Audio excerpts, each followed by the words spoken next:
this computer. There we go.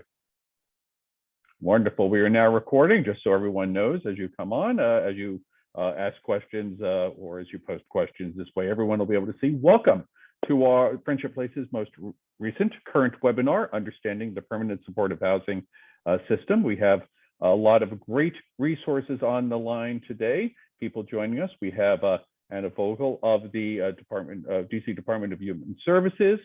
We have Eileen Rosa of the DC Interagency Council of Homelessness. We have Chandra Dawson, our Friendship Place's own Chief Permanent Supportive Housing Officer.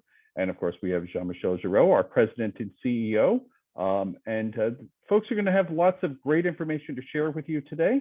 You'll have an opportunity to post questions in the chat. In fact, we encourage you to do so. This is very much meant to be an interactive presentation, not just an hour of someone talking at you or talking to you. It's a chance for the folks I've mentioned to talk about the work that they do and how, what the permanent supportive housing system is, and then for you, to ask questions so that you can learn more yourself. I'm going to throw to Jean-Michel right now and let him take it a little bit from here. Well, thank you, Chris, and welcome again, everybody. Thanks for being online with us this afternoon for this conversation on permanent supportive housing. The goal of this series of webinars is to provide more education to neighbors and people who support us and our participants in the community in Upper Northwest. Today, of course, we want to help you gain a better understanding of permanent supportive housing in DC, how it works, what it does not do. We have some great panelists. I'm thankful for the support from the DC Interagency Council on Homelessness. Again, it's a great partner, and for transparency, I'm a member of the council. And then from the Department of Human Services, some great panelists who are very knowledgeable and should be able to answer all your questions. And judging from past webinars on this topic and others, other similar ones, there are a lot of questions, and that's really good. So I'm not going to go on too long.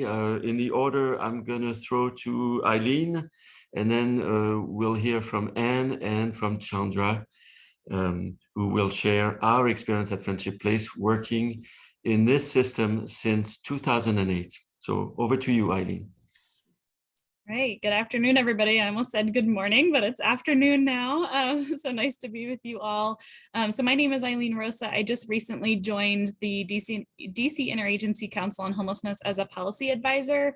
In my former role, I was actually the coordinated entry system administrator with the community partnership. So I have sort of that context as well on the other side of the kind of system and implementation of coordinated entry and connection with PSH at that time. So today, though, I'll maybe just do an overview of kind of where we are with progress overall with permanent supportive housing and homelessness, and some of the key priorities for ICH right now. And I think that will blend nicely into what Anna is planning on covering from the DHS perspective and all of the improvements with PSH there. So a little bit of an overview, and I might talk largely related to individuals experiencing homelessness, but certainly if folks have questions for families, I can do my best to answer those and look up answers as well while we're on the line. But overall, I think the community is aware that we saw a decrease in homelessness among single individuals and overall in DC this past year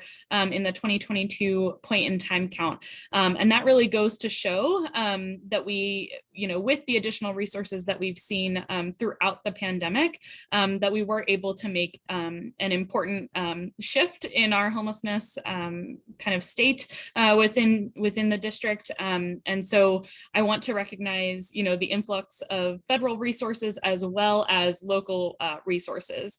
DC is well equipped in terms of housing resources compared to our our other states and like community partners, but we still have a lot of work to do relative to our own population, especially with regards to our sort of front door services. So I don't want to spend too much time on that since the focus of today is PSH, but I did want to highlight again the federal resources that we've had over the past year.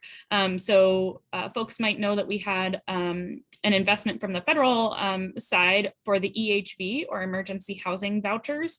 So the district was awarded about 700 of those vouchers, which we split between families and single individuals, as well as individuals experiencing domestic violence. So we worked with our domestic violence service provider partners to distribute those vouchers, and DHS has done a great job implementing those and partnering with the Housing Authority to make sure that those vouchers are used. But over the last year, we've also had the most historic investment in local resources for PSH. And so that's kind of what I think has really spurred some of the other priorities that ICH has been able to focus on related to PSH. So a couple of those that are in progress right now are actually tied directly to HOMER DC, our strategic plan to end homelessness and make homelessness rare, brief, and non-recurring in the district. In particular, goals 6, 7, and 9 in the HOMER DC 2.0 strategic plan are focused on expanding our provider capacity across the district, in particular with PSH and rapid rehousing. And so while I'm kind of talking about provider expansion, I know Anna will cover improvements made with the expansion of Medicaid to have Medicaid reimbursable services, but we're also talking about the expansion of actual housing resources, right? And so with the additional investment of housing resources, we need our providers to be able to scale and have the capacity to bring on those additional clients, additional staff members, and admin support. And so some of the objectives outlined in that particular goal of the strategic plan really highlight the effort to create incentives for providers, to create incentives for clients, and what we can all be working on as a district to really support provider expansion. We know that DHS has brought on new providers that have not done PSH in the district previously, and that's all very exciting.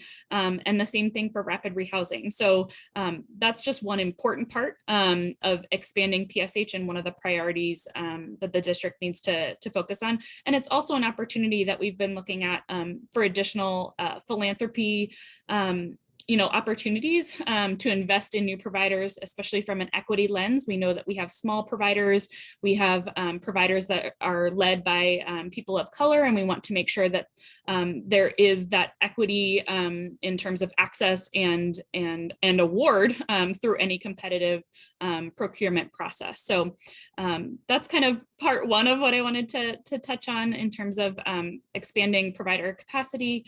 I think the second part, again, tied directly to one of the goals in HOMER DC is improving service quality, right? And again, DHS is really moving forward in good progress on one of the key objectives, which was that Medicaid reimbursement for services. So it's very exciting that we're able to move forward on that in the district.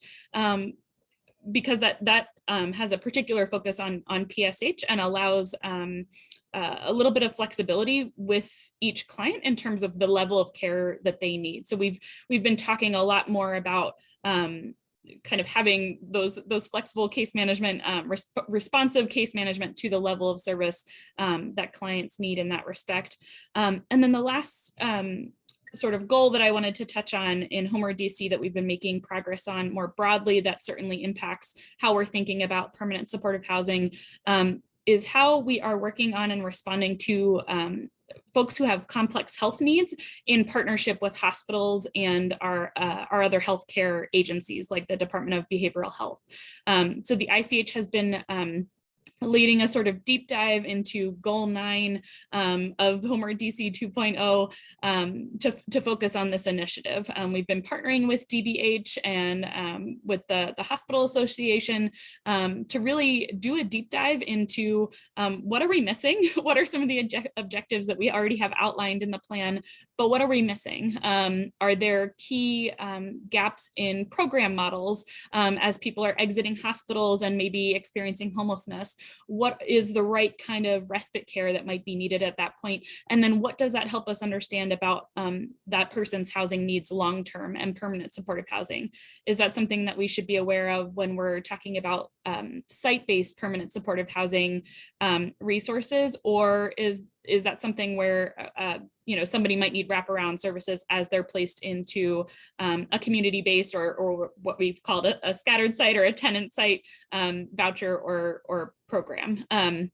So I think those are also really important, kind of progress initiatives to highlight as we're thinking about PSH, because PSH is our biggest housing program, right? Housing type in the district. So it serves a range of needs in terms of our clients, folks who have, really intensive substance use disorders or mental health needs, and then folks who might just be sort of aging in place and starting to, experience additional medical needs and making sure that we have kind of an adaptive program to those various needs. So I think those are some of the highlights, and maybe the last piece that I'll kind of touch on is just how, we can incorporate lessons learned from the past year, especially as we're kind of, we're still in the pandemic, but kind of morphing out of and really starting to understand what the new normal, I know, that term is kind of played out now, but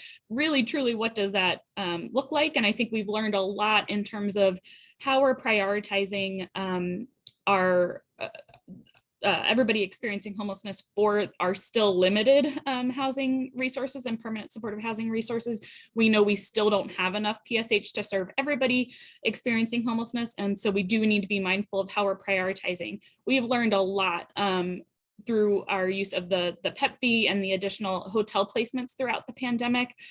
We've been able to really I think dial in on what we're defining as medically vulnerable and how are we, collecting that information and working with our partners at DBH or at Unity Healthcare to get a better understanding of what clients need and make sure we're prioritizing the most vulnerable for housing.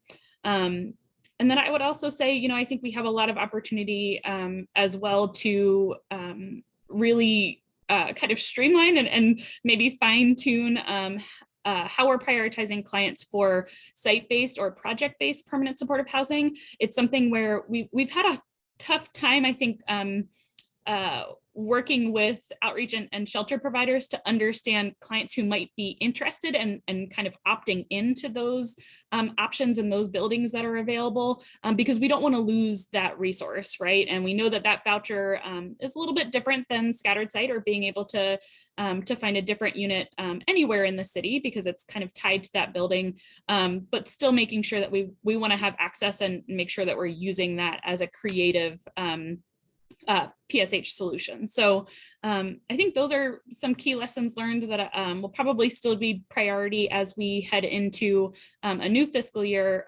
later this summer, starting in October.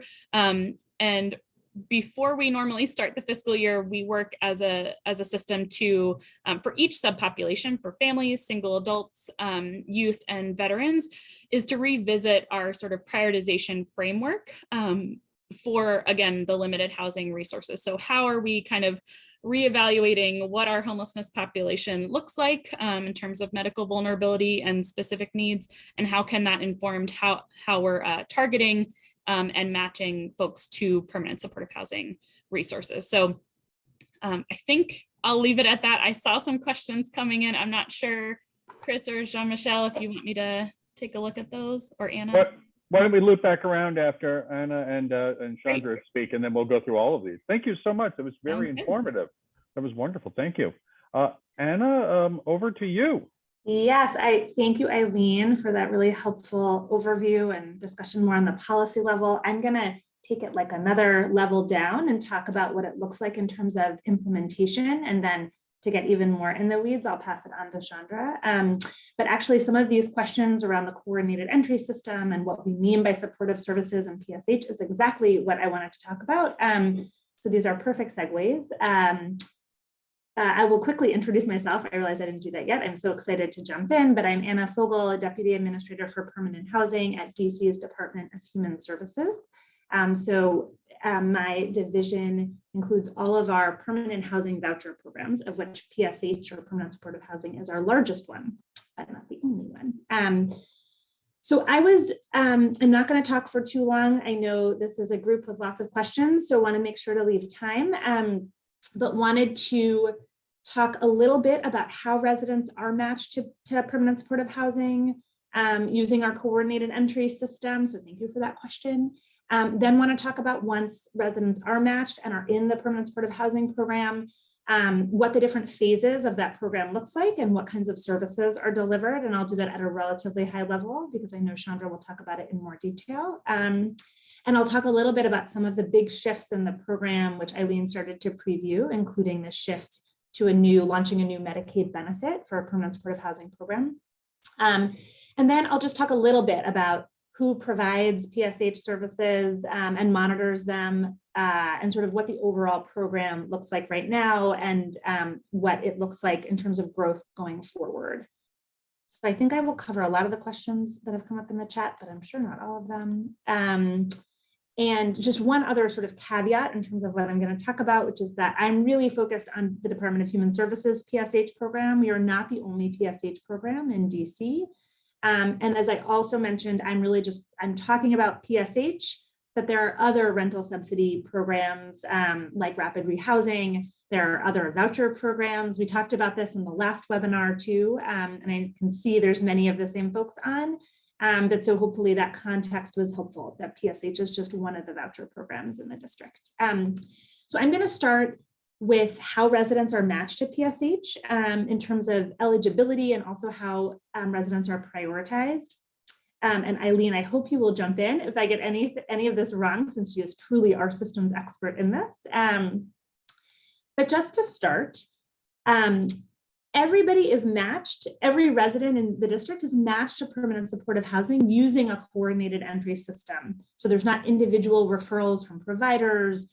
Everybody is placed on really a single, we call it our by name list. Anyone who's really engaged with a continuum of care and homeless services is placed on the by name list, and then are prioritized, first deemed eligible and then prioritized based on a few different factors, which we'll talk about. And so it's really important that it's required to do a coordinated entry system by HUD, by our federal Housing and Urban Development. But it's also really important because it is, we think, really the fairest way to ensure that we're looking across the system and that people who are, regardless of where you are and who's advocating for you, that everybody uses the same criteria in terms of how they're prioritized, how they get matched to permanent supportive housing, and also make sure that if permanent supportive housing is not the right program for them, that they're matched to the right housing resource. So it's really a way of ensuring that the right people are matched to the resources that best fit their needs. And as Eileen mentioned, we're operating in a world where we don't have enough vouchers for everybody who could use and benefit from one. And so we need some way of working together to administer them fairly.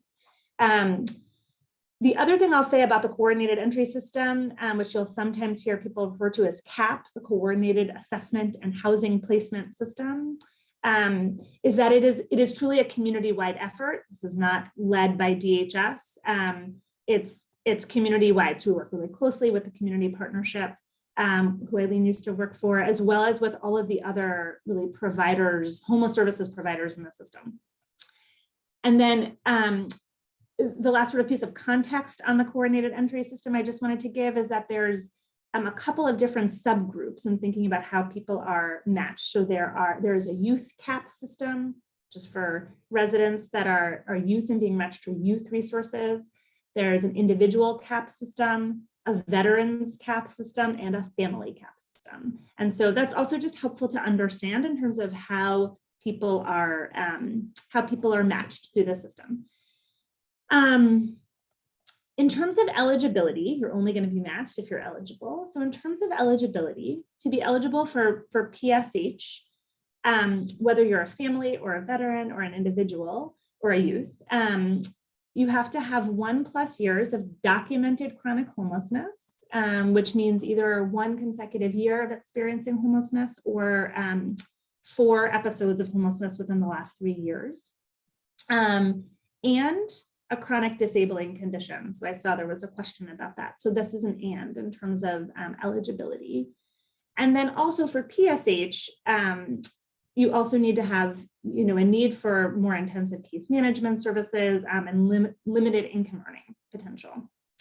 Essentially, this is a permanent resource. So we want to make sure that people who need this, the people who are getting this really need it versus somebody who needs a more temporary resource. And then the CAP team works together to prioritize everyone who's eligible, really driven by length of time homeless, and also using some other assessment tools that really aim to assess level of vulnerability.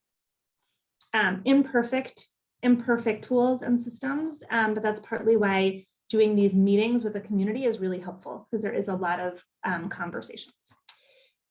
So that's how people are matched to permanent supportive housing. And then I just wanted to talk for a few minutes about the services that are provided.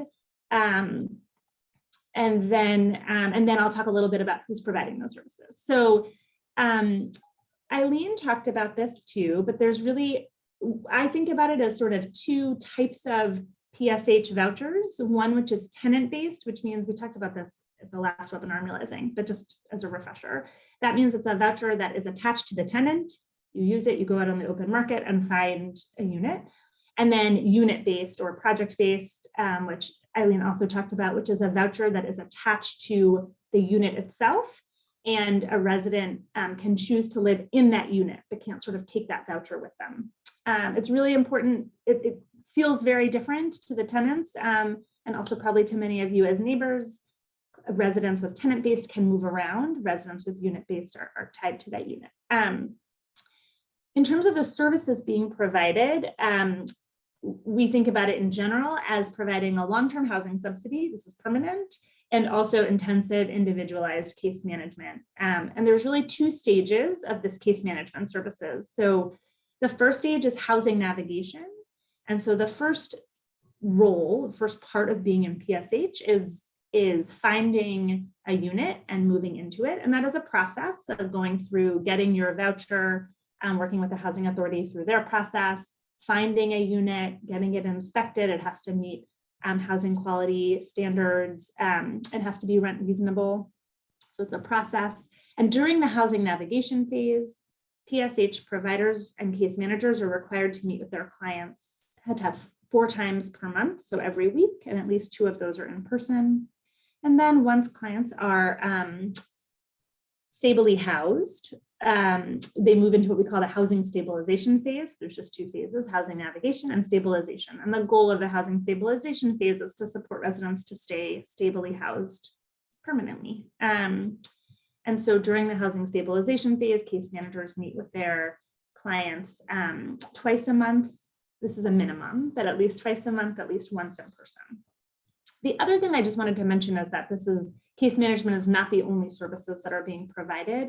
Part of the goal of case management is really to connect to other services to make sure people are receiving benefits they're eligible for, everything from SNAP, or formerly known as food stamps, to Social Security or any other benefits they're eligible for, connection to Department of Behavioral Health, with Eileen, which Eileen also mentioned, to make sure that if there's additional behavioral health services that are needed, that clients are getting access to that, connections to schools and education, especially for families. So it's really, the case manager is intended to help be really a resource to connect residents to all the other resources they may need, but not to be providing all of those services on their own. And then the last thing I wanted to mention in terms of the services that are being provided is that we are doing this really big system-wide shift to launching a new Medicaid service called Housing Supportive Services. We're one of the first in the country to do this. And what's been really exciting is that it has been a multi-year, very collaborative process with all of the PSH providers and many community members. The Interagency Council on Homelessness, or ICH, has been really central in helping lead a lot of these conversations. And it has been this chance to really think about what service levels are needed in the program, where there's gaps in the system right now, what's needed in order to receive federal reimbursement for services that we've only been able to pay for locally. And then part of the reason it's so exciting is that we are hopeful that we'll be able to use the money that we're getting reimbursement for at the federal level to reinvest those local dollars into more resources for housing more people. So it's very exciting. And then the last thing I just wanted to explain is sort of who is providing these services other than Friendship Place, who I think many of you know.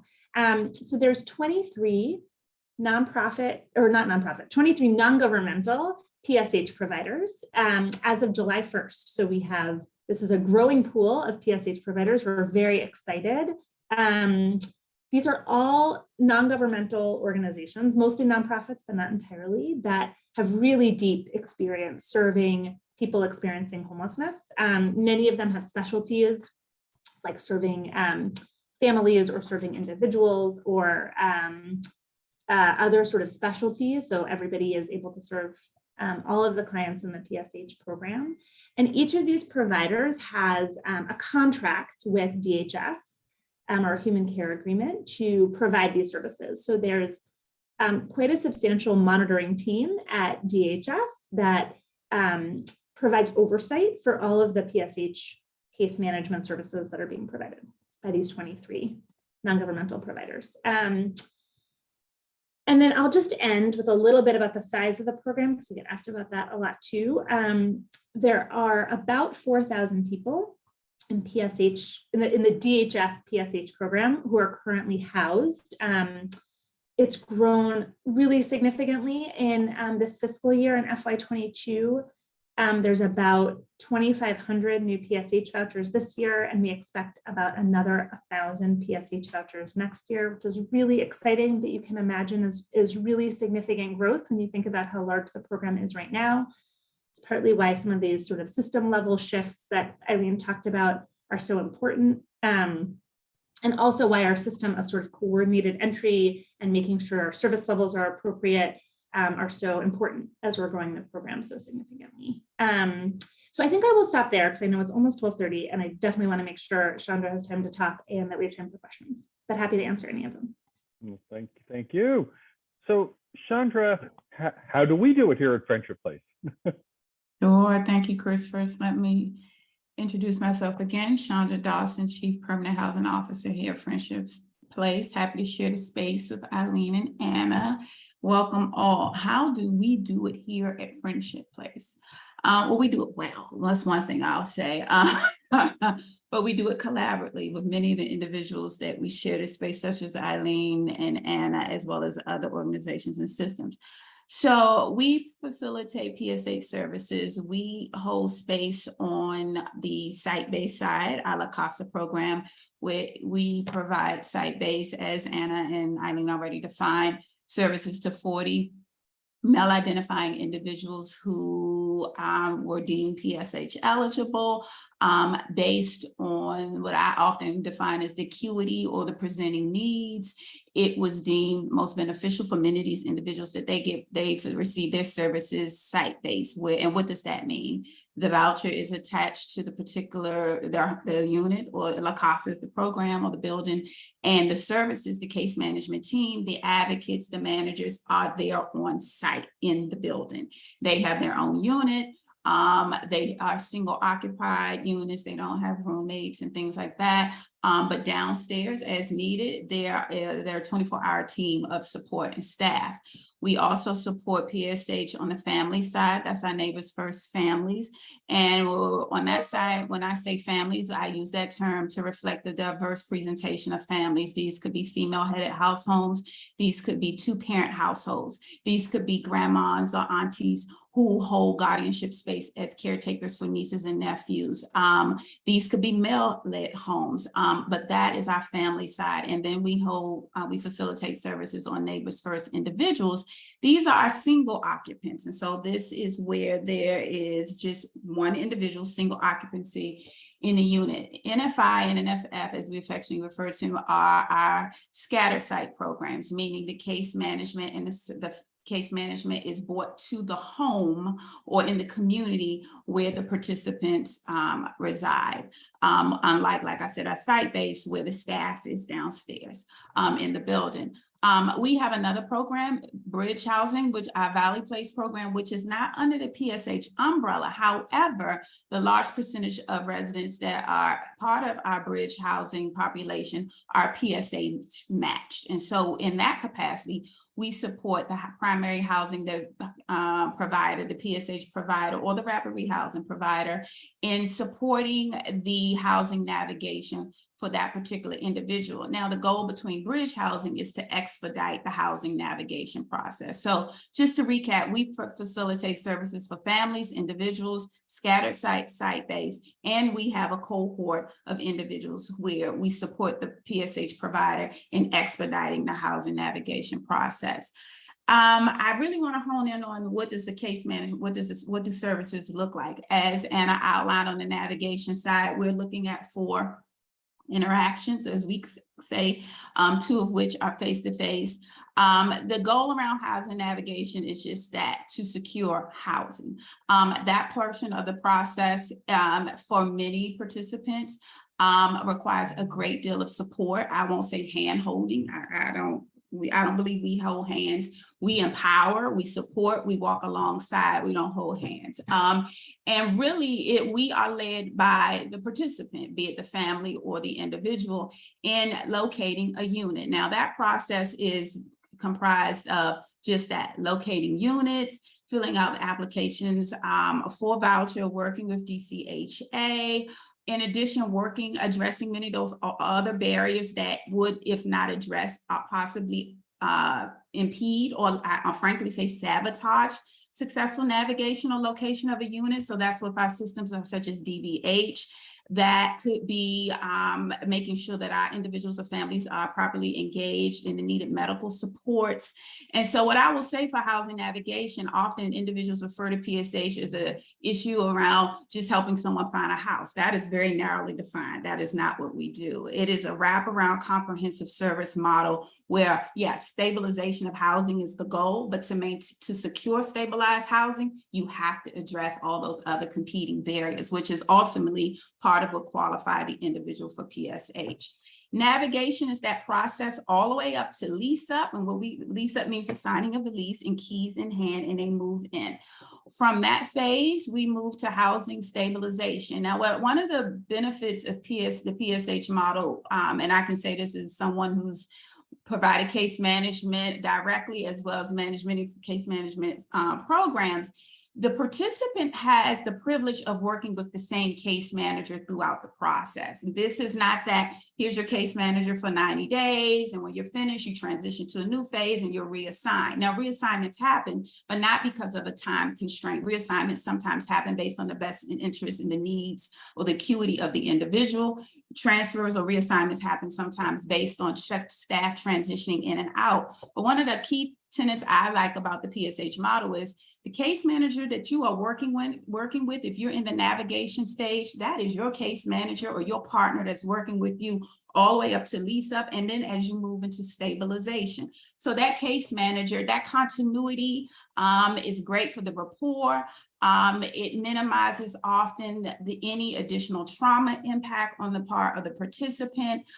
It is safe for many participants. So once we've successfully navigation, the participant, and again, individuals or families have moved into a unit, that same case manager is working with that individual or family to maintain housing. So that's the goal on stabilization. Navigation is to secure it, stabilization is to maintain it.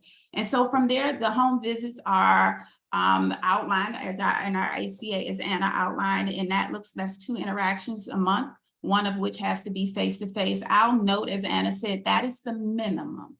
We are not wedded to the requirements of the contract. And it's important to note that it's the minimum because many of our individuals present with needs that require more than 1 face-to-face interaction a month. to maintain stabilization. And so what does that face-to-face interaction look like? Case managers are expected to go into the homes of their the participants on their caseload. Now, there are exceptions to this. Exceptions are usually centered around COVID. We definitely saw where there were individuals due to pre-existing medical conditions and the risk. There were a few that were exempt from face-to-face interaction. Sometimes face-to-face interaction is temporarily halted, and we look at other aspects of engagement due to safety, be it DV, sexual violence, and things of that sort. But for the most part, face-to-face interaction is in the home. What is the case manager looking for in the home? Well, if you're working with the families, you're engaging the head of the household. And that's, so again, that could be mom, dad, grandmother, aunt, whoever serves as the head of household. But you're also, the children are part of that caseload. So the case manager is guided and expected not just to lay eyes and interact with the head of the household, but those children in the unit. That home visit is a time where the case manager should be looking around at the unit, looking at and identifying any maintenance needs. There is a checklist that the case manager should be showing up in that home with, asking questions around maintenance, needed repairs, relationship between the participant and the landlord, relationship between the participant and the neighbors, relationship between the participant and the community. This is where we also talk about issues around rental arrears. Some of our participants don't have a rental portion. They are expected to pay, where some have some degree. And again, that varies, and that's based on income. And so that face-to-face visit is imperative. That is the face-to-face visit also where the case manager gets to do some degree of assessment around some of those other barriers. Our participants who are navigating this space in recovery, or substance use or mental health or medical issues, that home visit is critical to lay eyes and get some degree of understanding on the wellness or the well-being of that unit. The home visit often is a play, not only just a visit or a transactionary encounter where I get information, give information, but it is also a time for the participant and the case manager. That is a social piece for many of our participants. That is their link to their social network. We case managers hold a lot of power, and I tell my case manager that often, because often the case management role gets minimized. But the case manager holds that space often. They are the nucleus or the glue for that participant and their connections with other systems in the city. They are the glue that helps that mom stay connected with that school. They are the glue that helps that individual stay connected to their home health aid or their benefits and linkages such as SNAP outlined by Anna. And so case management is a critical piece. But I think one of the things I will say about Friendship Place is that we recognize not just the individual barriers that our participants present with that can impact housing navigation and stabilization. We recognize the communal barriers as well. And so we support our participants in addressing those barriers. And so yes, participant, we recognize that you present with limited mobility due to diabetes and you now are amputee. We recognize the barriers that present, but we also recognize what it is to have limited mobility and what it means to live in an ableist society and what happens with that and trying to navigate that space. So we help address the barriers on the individual level for the participant, but we support that individual in addressing those barriers that are happening on a much systemic level. And that is a lot of advocacy on the part of the case manager, the division directors, myself, and others that make up other aspects of the organization within Friendship Place. One of the questions that I get asked often, who are we serving? And so we are serving male identifying individuals, female identifying individuals. We are serving married couples. We are serving individuals with limited English proficiency. We are serving individuals with chronic and persistent health issues such as cancer and HIV. We are serving individuals in recovery. We are serving individuals active in addiction. We are serving individuals with college degrees. Yes, we do. We are serving individuals who have dropped out of school, for them ended at 8th grade. And so it is a vast presentation of individuals. And I always highlight that to chip away at the stereotype of what the PSH population looks like. There is no standard of presentation. I see it all. What are the presenting issues and barriers? Just that. I see it all. Mental health, addiction, chronic health issues, disability or ability issues. We have many individual children who are now adults who have aged out of the foster care system, where this is where they are. We serve, it is a myriad of presentation in terms of barriers. And so for the case managers, it is important that they understand that we are not here just to house individuals. Again, that is a very narrow definition of the work, the narrow definitional understanding of the model. We could get, housing is not enough. Housing is not sufficient. The goal is to empower the individual to maintain housing. The goal is to secure and maintain. Now, there are those who have been with us for long term where the level of care or support that they need at the time of referral is no longer there. They now have a much more higher level of independency and empowerment and agency, and where engagement looks very different. And so we try as much as we can within the scope of our expectations of a housing provider to still provide that individualized support as needed. We are the crisis side for many of our providers in times of emergency or need that go beyond housing, but we recognize could impact housing stability or navigation. We are the go-to.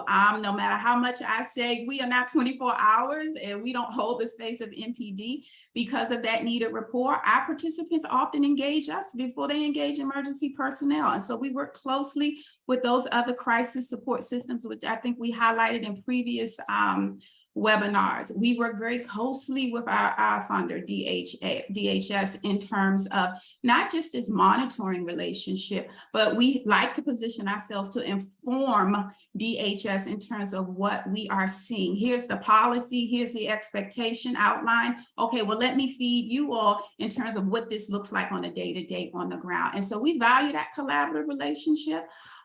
We work effortlessly, to maintain it as much as we can.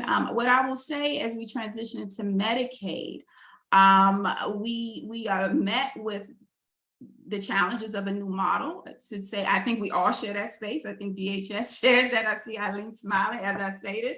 And so, yes, as we prepare to transition to a new model, but what I am fully comfortable in saying is that I think the history that we have in the city with our partners and with our participants, that we will be able to navigate not just that transition, but properly support the individuals and families that we serve in that transition as well. We look forward to spaces where we will continue to inform the decision-making process. With our participants don't get to come to spaces such as this. They are not always included in many of the policy decision-making processes. And so for Friendship Place, we take advantage of those case management interactions and those phone calls to inform us, and that in turn informs our advocacy. I see our advocacy director here with us today, and that is where that comes from. And so it's so much broader, again, than case management. It's taking what we do, what's expected, what we do, how it's implemented, it informs us, and then we in turn inform the system. And it is a relationship that is quite collaborative. It is one in which for Friendship Place, we pride ourselves on it being very participant or client-centered. But I will also say for Friendship Place is that it's intersectional. We recognize that our individuals represent many diverse walks of life, many various identities. And so we do not approach PSH with a cookie cutter model as to what case management should look like. It is individualized and should be reflective of the unique racial, gender, economic, sexual orientation needs of those that we serve. But that's what PSH looks like. Well, thank you so much. This has been a lot of great information. And, like I said, we're recording this for folks. We're going to start asking the questions. And to be fair, we're going to start at the top and work our way down. We may need to be brief with each of our answers so we can get through as many as we can here. So let me just start at the top here. Do we work with prison pre-release programs? I can answer that. We don't directly work with, I say we as Friendship Place directly work with prison release programs. We do have many individuals who are part of what we define as the reentry system, reentering back into the community, and they in turn have their own affiliations and connections with various reentry service providers that are supported through DBH, Office of Victim Services here in the system, and we collaborate with them. So no, we don't directly work with that particular arm, but that community of population of participants we do serve. And to clarify, this is for permanent supportive housing because the referrals do come from DHS, as you understand. For the other programs, we do get letters from folks who are still incarcerated, and we help them come out, particularly on the privately funded side of things for us. Very good, thank you. The next question, can any of our panelists say very briefly, how do you define supportive in the part of permanent supportive housing? The services, right? Okay. Okay. And I think that was before Chandra and I spoke. So I think we really covered very the good. services provided. Yeah. Perfect. It's services that make the difference between just regular housing with no support, which the person gets or the family if their level of need is deemed to be rather low, and then the high level of need in the assessment process get somebody the supportive services, so the voucher, and attached to services for the long term. There was another question about how long things last. The voucher is for the duration as long as the person or the family needs it. Very good. Melissa, I don't know if we have time to go into the overall coordinated entry system, but let me take the second half of your question. Are disabled adults prioritized in the coordinated entry system?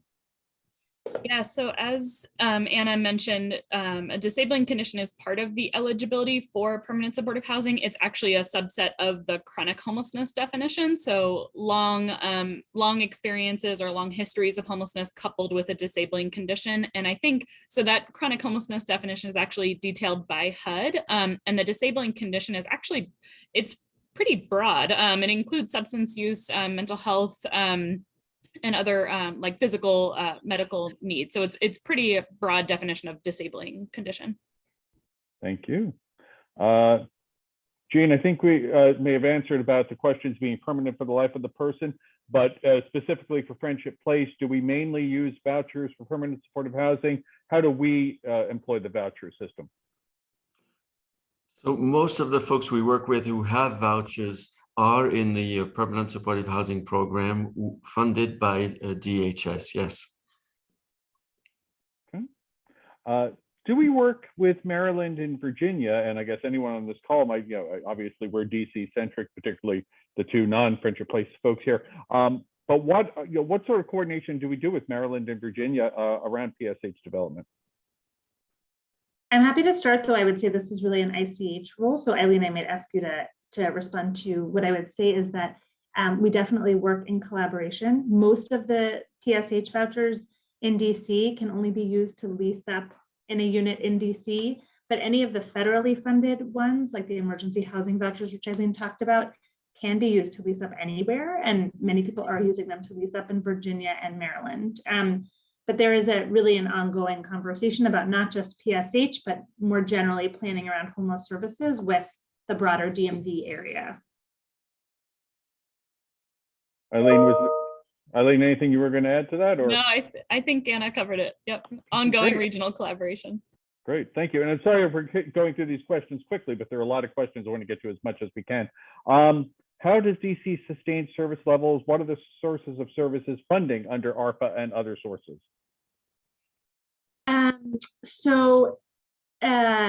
How do we sustain service levels? So it's really a priority in our budget. And so we fund it mainly using local dollars, which is actually pretty somewhat exceptional. Most jurisdictions, the vast majority of their permanent supportive housing vouchers are federally funded, but DC has the most of our vouchers are actually locally funded. So that's funded through our council's budget. We also do have supplemental funding like ARPA, as was mentioned, for sort of a portion of some of the vouchers, like the emergency housing vouchers, which Eileen talked about. I don't know if that gets at the And then for the services, we're about to switch to a Medicaid funded system Right. for everybody who will be eligible, whether they're in a family or by themselves. And for folks who will not meet the criteria and will not be eligible for Medicaid services, the city will continue to fund the services with local dollars. Correct, right, and I mentioned that before, but one of the reasons we're so excited about that is because it does free up local dollars that we are using to fund To your PSH point, services, exactly, to fund other services as needed. Very good, thank you. Karen, you had asked, and we may have discussed this some, what is a chronic disabling condition? It seems like it is a broad definition. Does anyone want to elaborate more on that? I think Eileen just answered. People have answered that. It does include, I guess, drug traffickers, drug addicts, people who run prostitution rings. Okay. And There's actually a list online. It doesn't, but we can send the link for what. well, that's what has come to Sedgwick Gardens. Okay. Let me keep going through the questions here. I just want to be fair to everybody here. So let me just take these in order if you don't mind. Are the units from which someone can choose during the navigation phase already pre-cleared and inspected and determined to be appropriate? Anna or Chandra or I can jump in some of that. It's both. Both. There is a process though, when a unit is identified, the unit has to be inspected, and there's a whole application process on the part of the landlord. But yes, the standard and the expectation is that a participant would not move into a unit and subsidy would not be applied to that unit if the unit does not meet the necessary safety guidelines and things of that sort. So yeah, that is a whole part of that housing navigation process. I say some because we have some landlords that we have worked with on a very consistent basis and have long-term histories with, where we already know this going in, so that makes the again, we still have to follow the necessary checks and balances, but we know that going in to help to expedite that navigation process. Very good. I'd like to go back to the notion of disability, which is central in the eligibility process for PSH, and a disability is inherent to the person. It's a condition the person is experiencing, it's part of them. And that's why people with disabilities are eligible for the program. It's understood that they need and deserve this kind of support. And I'd like to separate that from the notion that some people do have records, which is a circumstance, something that happened in their lives that make it so that they had trouble with the law. But they are not the majority, by far the minority of people in this pool. And I think it's really important for community members to understand that most of your neighbors who have vouchers due to a disability are, people just like you and me. They are managing their lives. They are good people who, are good neighbors.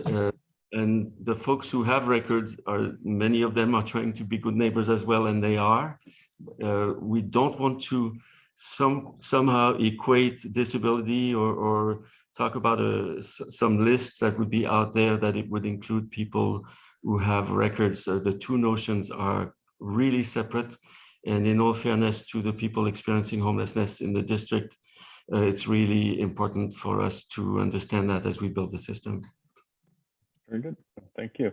A couple of folks asked Anna for your email, and Anna, thank you. You dropped that in there. Eileen, if you don't mind dropping your email in, also a couple of people had some follow-up questions for you.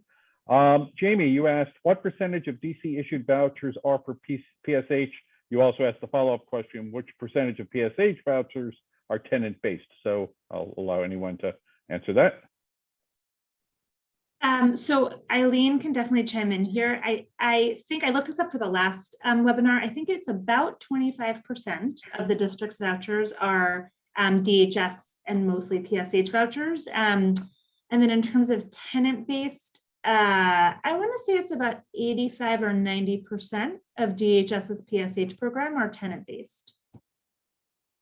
Yeah, Does that sound right, Eileen? Right. Yeah. Okay, thank you. Thank you. Olivia, you asked, what is the typical caseload for a case manager? Sure. And so that for Friendship Place on the family side right now, Case managers serve up to 15 families. And on the individual side, they are right now at the max at 24 individuals. Our site-based program, La Casa, hosts 40 individuals. And so we have seen the increase with COVID, the spike in caseload, the ratio between case manager and participant caseload. That had a lot to do with individuals moving into the system, the need to take referrals, as well as what we all have been watching nationally as it relates to retention. Friendship Place, our goal is to keep the caseload a little lower in efforts to support case managers around needed self-care and well-being and trauma, minimizing trauma impact of the work, because the work does come with a trauma impact or vicarious trauma as we coin it. Likewise, a lower caseload is beneficial also to the participants served. But for right now, in response to COVID, we have taken our caseloads up in alignment with what's outlined in our contract. Very good. Chris Kennedy, thank you for your, I echo your admiration for the way we allow participants to lead the process. So thank you for saying that. Bob Adler asked, how is a case manager matched to a participant? Great question. And so when there's a little bit of I'll call it science to it. Our case managers represent various disciplines, while our contract, as outlined by DHS, outlines the general criteria in terms of professional background. Some are actual clinicians, licensed therapists. Some are unlicensed social workers. Some come from a counseling background. Some come from a public health. And so it varies. What we like to do when we have the capacity to do so is we look at what we know in terms of referral. And we don't always have that level of information, but what we do know around family composition, or what we know around presenting needs, when after we do a warm handoff, a touch base from the referring agency, we try to match the individual or the family to a case manager who has the skill set, what I will say, or some of that more expertise or knowledge to support some of those unique needs. Now, we don't always get to do that. And in those instances where that is not the case, where we don't have that special case manager has the space to take on that case, we then have myself as a licensed independent social worker. We have licensed clinical social workers. We have individuals who have 12 plus years in the field serving in supervisory capacities. And so they supervise those case managers. But when we can, we do try to match up need with skill. Very good, thank you. Next question does go to the issue at Sedgwick Gardens, that sometimes they were hearing that case managers were afraid to go visit a resident. Have you heard anything along those lines, any of the panelists? Can't speak to that for Friendship Place. We go where the participant is. That is what we do. We serve the participant. In other words, the person who had the voucher was so violent. Right. So if you don't mind, Karen, we have a number of other questions we want to get to, so I want to be respectful of others. John Michelle, were you jumping in? Not heard. Eileen, do you want to jump in? I actually just wanted to apologize. I have to jump to lead a 1 o'clock meeting, but I do appreciate it. Let me know if any other questions. Thank you. No worries. Jean-Michel, did you want to jump in? We've not heard anything about people being afraid of going into Sedgwick Gardens. And that's not surprising because as you've heard, we're not the only provider, of course. Right. Avenue, and it could be another provider's staff. Do you have any of your caseworkers, Jean-Michel, who do come to Sedgwick Gardens? Not to my knowledge, no. We have only a handful of people along the avenue. We serve the entire city, as you know, Karen. So we're in the 8 wards, particularly east of the river, east of the park, in Southwest also. Some people in Upper Northwest, but not a lot. And so I'm thinking, Karen, that you're probably hearing from another organization's staff. I think so. I'm sorry that you're not the provider of case managers to our building. We wish it was a bit more simple, but you know, there's participant choice, and participants are linked to an organization. So now for that part of the work, that all the territories have opened up. But are you saying that the participant comes to Friendship Place and says, Friendship Place, I want you to be my case manager. The participants would express choice, particularly during the selection process for Medicaid. Every participant is going to be asked whether they want to continue with their current provider or whether they wish to move on. And of course, they're going to be asked if they wish to accept Medicaid services. As you know, all services are voluntary, of course, in what you do. Very good. Oh, yeah, but the Medicaid thing is just the new thing, you know, Right. I'm talking about the past. So in Yeah, the past, understood. people could have asked to be served by another provider, but if they haven't, then of course they've stayed with their. I don't think they even know Karen, that I there don't, are other providers. Karen, Yeah. I don't mean to cut you off, but we do No, have about a that's bunch fine. of other questions. Yes. We are at 1 o'clock. I do want to, we can take this a few more minutes, but we should wrap up out of respect for everybody. Harry and Kim, you had raised your hands. If you have a quick question, I'd love to hear your question, and then we have the other questions, and maybe we can collect them for our panelists, everything we didn't get to after that. So Harry, did you have a quick question? Yeah, I just wanted to point out that if it's correct, if I understand correctly, that there are 40 PSH people at Friendship Place, and it sounds like Friendship Place is doing a great job, I should say, and I've talked to people about it, and the wraparound services 24/7, it sounds fantastic. But from my understanding, if there are 4,000 PSH vouchers in DHS alone, so the number would be much greater citywide because there are 23 other organizations, governmental and non-governmental, plus 1,000 more out there. That the number of people served at Friendship Place, which is certainly not representative, can't carry the burden for the whole city. But in any case, the great job that you're doing here is far less than 1/100th of what's going on in the city. I would expect 1/200th or something. So if we're to understand what's happening citywide, we would need statistics and information about, for example, in the case of Karen's case and others here, what's happening in apartment buildings, the follow-up. Harry, did you have a specific, Harry, did you have a specific question? Yes, I'm asking for statistics.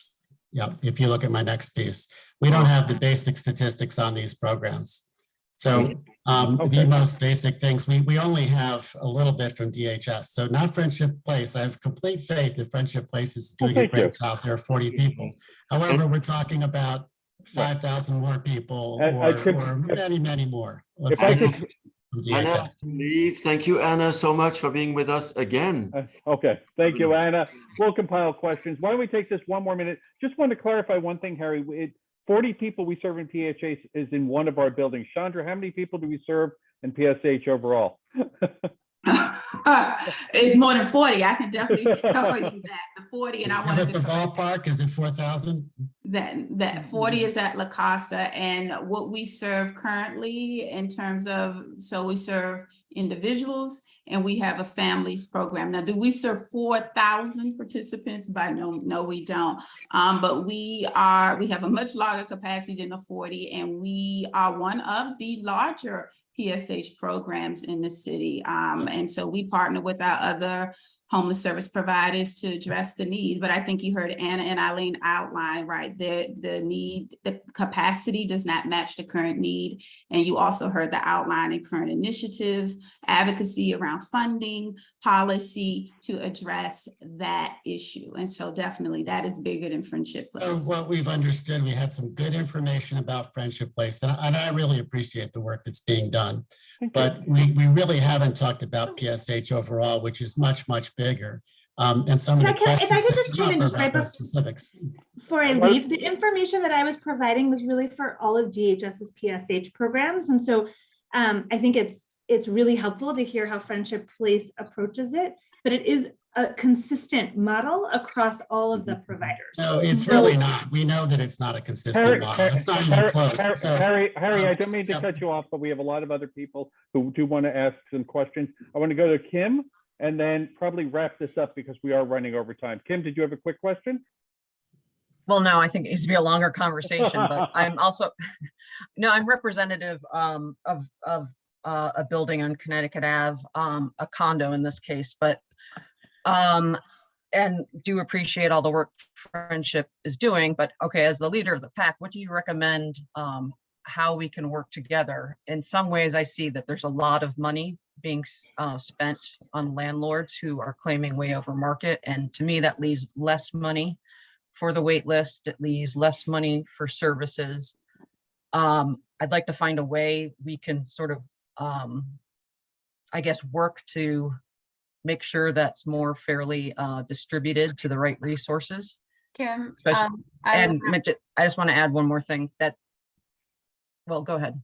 I was just going to say I'd be happy to talk to you about that offline. There, I can't this see is, who's sorry, talking. this is Linda Mono. I don't know if I can raise my hand or something. Oh, okay, I see you now. But anyway, I'm the director of advocacy at Friendship Place, and Okay. we work specifically on those kinds of issues. And there is actually an initiative underway reviewing the rent reasonableness, and I'd be more than happy to. Okay, talk because to you we're about we're part of that, so that would be good to connect. Yeah. And then one other thing, if you know, we do have individuals, residents, employees who've been harmed by residents that repeatedly came back despite violence. Are there any resources provided by the city for these individuals besides the obvious at through victim services?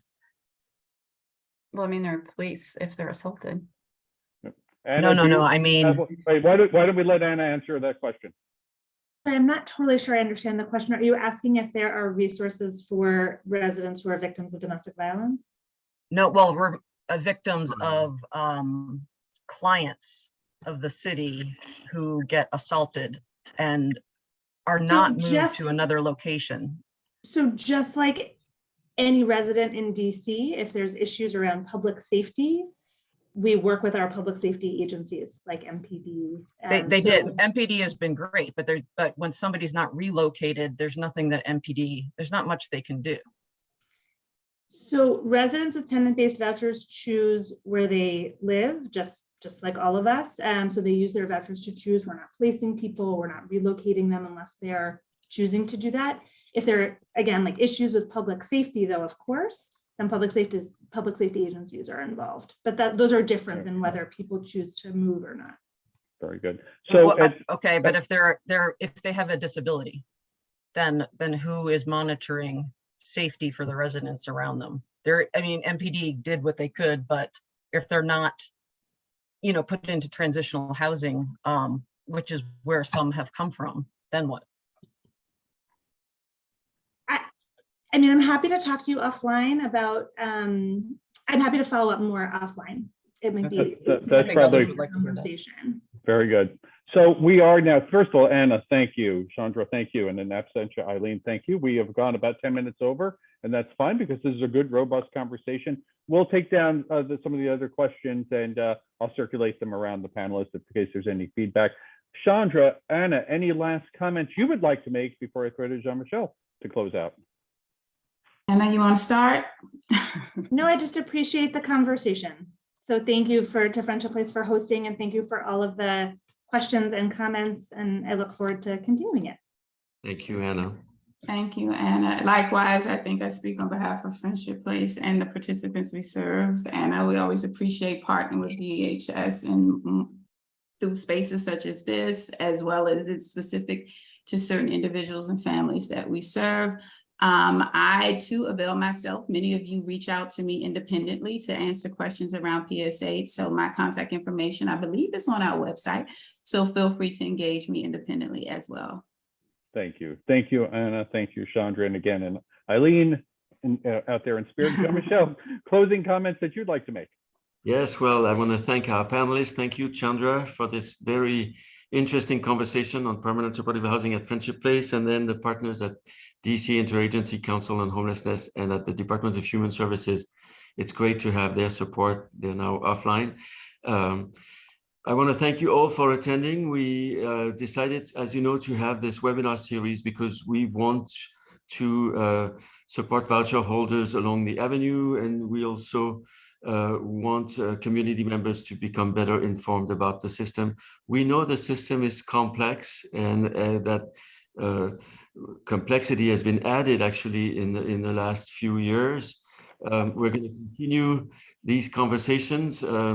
We understand that some of you are concerned with what is going on around you. you are constituents, and I would encourage you also to work with advocacy groups like the one Lynn is running for us at Friendship Place, but also to talk to your elected officials, to the council members, so that we can find solutions and so that everybody can live together in harmony. Just as a reminder, what one person does, especially when it involves possibly committing a crime, does not represent what an entire group of people do. Most of our participants, the great majority of them are just people who are just trying to have good lives like you and me. Agreed. Thank you. Thank you again for supporting us at Friendship Place. I know there are a lot of donors on the line today, and we could never do this work without your support, you know that. I want to thank all the community members at Friendship Place, participants, volunteers, board members, and staff for making the time to be with us this afternoon. Be well. Thank you, everyone. Have a good rest of your day. Take care. Yeah.